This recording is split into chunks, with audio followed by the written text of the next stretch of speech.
ملت ٹائمز میں خوش آمدید۔ قطر پر انسانی حقوق کی خلاف ورزی کا الزام لگانے والوں کو فیفا کے یورپ سربراہ نے ایسا جواب دے دیا ہے کہ اب دوبارہ ان میں بولنے کی جرأت نہیں ہو سکے گی۔ فیفا کے سربراہ نے خود کو ایک عرب اور قطری فرد محسوس کرنے کا کہتے ہوئے کہا، یورپ کے ملکوں کو اپنی لیکچر بازی بند کر دینی چاہیے۔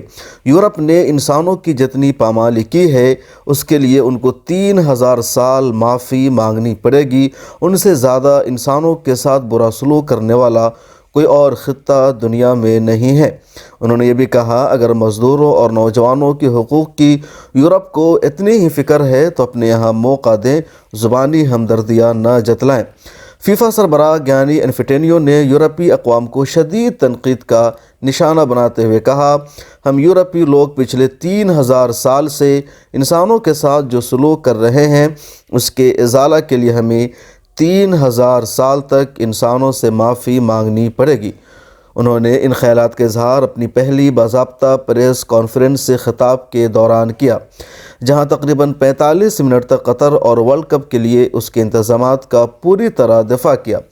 قطر 2010 سے اس وقت سے مخالفانہ تنقید کا سامنا کر رہا ہے جب اس نے ورلڈ کپ اپنے یہاں کرانے کا اشارہ دیا تھا۔ تاہم ابھی کچھ عرصے سے بعض یورپی ممالک اور ہندوستان کے بھی شدت پسند صحافیوں نے قطر میں مزدوروں کے حقوق اور ان کو ملنے والے معاوضوں کے بارے میں ایک مہم ایسے وقت میں شروع کی جب فیفا ورلڈ کپ محض چند ہفتے کے فاصلے پر باقی رہ گیا تھا۔ یورپ کی تنقید کا ایک بڑا حصہ اسٹیڈیم کے اندر شراب کی فروخت پر پابندی کے فیفا کے تازہ فیصلے کے بعد سامنے آیا۔ فیفا کے سربراہ نے اسٹیڈیم میں شراب کی فروخت کے فیصلے کا بڑھ چڑھ کر دفاع بھی کیا۔ فیفا سربراہ اپنی قطر میں اس پہلی پریس کانفرنس میں یورپ کے ناقدین پر تقریباً پھٹ پڑے، خوب غصہ ہوئے اور انہوں نے یورپی دنیا کی انسانیت کی خیرخواہی کا بھانڈا ہی پھوڑ ڈالا اور کہا، یورپ سے زیادہ انسانوں کے حقوق پامال کرنے والا دنیا کا کوئی اور خطہ نہیں ہے۔ فیفا کے سربراہ گیانی انفینٹینیو نے خود بھی یورپ ہی کے رہنے والے ہیں،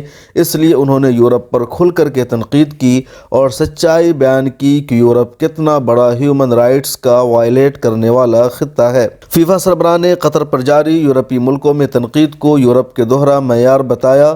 انہوں نے قطری حکومت اور انتظامیہ کے ورلڈ کپ کے سلسلے میں انتظامات کی بھرپور تعریف، تحسین اور تائید بھی کی۔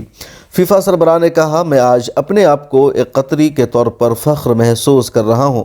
میں خود کو ایک عرب شہری کے طور پر محسوس کرتا ہوں، ایک افریقی سمجھتا ہوں، ایک ہم جنس پرست سمجھتا ہوں، ایک معذور کے طور پر دیکھتا ہوں اور ایک تارک وطن کارکن کے طور پر محسوس کرتا ہوں۔ انہوں نے قطر کی امیگریشن پالیسی کا بھی دفاع کیا اور تعریف کی کہ قطر نے اتنی بڑی تعداد میں دوسرے ملکوں کے کارکنوں کو اپنے ہاں اتنی بڑی تعداد میں روزگار کے مواقع دے رکھے ہیں۔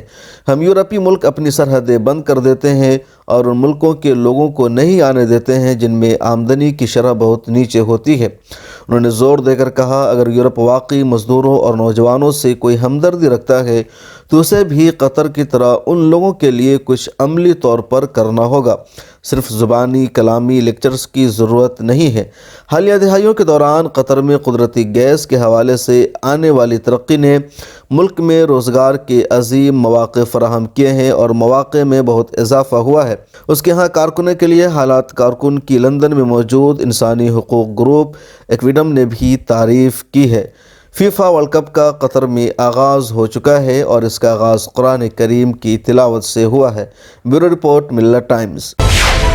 ملت ٹائمز کو آپ کی ضرورت ہے، ہماری آپ مالی مدد کریں۔